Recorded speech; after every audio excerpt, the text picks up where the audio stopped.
Does anyone else does like puppets? I know I did. I've gotten a lot older now, so puppets don't really entertain me anymore. However, I distinctively remember a puppet back when I was just a little kid. I remembered after I found a picture of me back when I was in first grade. It was a picture of me with a ventriloquist known as Mr. Smith. I remember Mr. Smith was an old man who had an undying desire for puppets. He loved them every year. He would come to my elementary school and perform a puppet show. He had several puppets. I remember Blue the cat, Blue Fox, Chester the mouse, and Captain Claw the lobster pirate. They were all great, but I also remember Chippy. Chippy was different. After a while, all of Mr. Smith's puppets were animals and bizarre creatures. Chippy was supposed to be represent a human. I could only assume that Mr. Smith took this character very seriously. I remember the first time I saw Chippy. He was the closing act. Chippy's jokes were a little on the nose. Most of us never understood the jokes, but I would occasionally hear the teachers chuckle as they understood the crude humor. Chippy's main gimmick was that he was desired to be a real boy. It was ironic considerably that he completely made out of wood. Like every other class, there was always that one bad kid. He would sometimes boo or insult Mr. Smith while he was on stage. Most of Mr. Smith's characters would just get ignored the kid's behavior, but Chippy acknowledged it when a child made an insult at Chippy. He would make one right back. I still remember, there was this one kid in my class who was known for his bad behavior, who made a rude comment at Chippy. He told him that he was stupid and not funny. Chippy's response shocked all of us. "Yeah, but do you think what is funny? The fact that your mother buried in a 6-foot hole." Chippy proceeded to laugh manically forward. No one was expecting that. It was true. His mother had died a few months ago, but how could he have known that? Even Mr. Smith's face was surprised. Why would he be surprised? Wasn't he the only one making the jokes?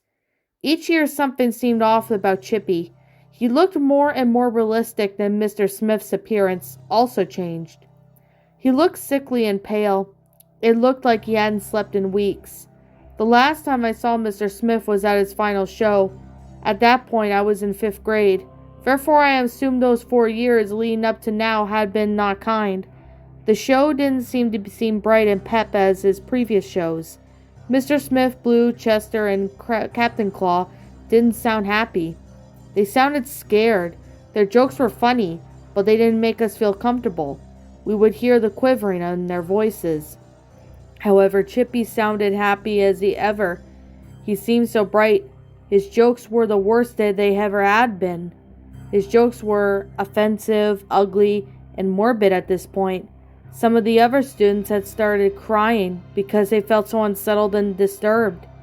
I'll admit it, I had been bothered a bit, me too, but at the end of the show, Chippy had some final words to say. "These years have been great, but now all the good things must come to an end.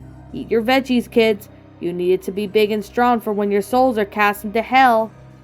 With that being said, the show was over. No one can come into terms of what he meant. We were all just glad it was over, and he would never come to watch a show again. It's been years since I last heard of Mr. Smith and his crew of puppets. Honestly, I'm glad it's over. Update 1. Today, I turned on my TV to see a breaking news alert. The body of James Smith was found in his home. James Smith, also known as Mr. Smith, was found dead and mutilated. According to the Force Centers, over 75% of his skin was gone. His eyes and teeth were also missing. He also had been scalpeled of his head and hair. Detectives also found the Blue Chester and Captain Claw. There was cotton all over the floor. It appeared that they had been torn apart, and their cotton was scattered across the house. Police didn't know what fully happened, but they are still examining. I can't fully understand what happened, but I do know 2 things. Police found writing in his blood on the wall. A real boy at last. The second thing is that Chippy is gone. Everyone found the house except for Chippy. I don't know what to make of this situation, but I think that there was more to Chippy than we ever thought. Chippy is out there, and he could be walking among us as a real boy. He finally got what he wanted. Good morning, everyone. I wasn't able to sleep. How could I? Still, I have not been fully happy to grasp the situation. I am still going to determine that there is something potentially wearing a guy's skin, hair, and teeth. Chippy, if you're out there, you won't get away with this. I know it's you.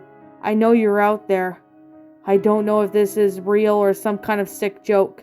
I'm going to get more information. I'm going to find you, Chippy. If the cops can't do it, I will. I swear to God that I'm going to find you. For anyone reading this, just be careful. He could be out there somewhere, closer than you think. Watch your back, or you might end up like poor Mr. Smith.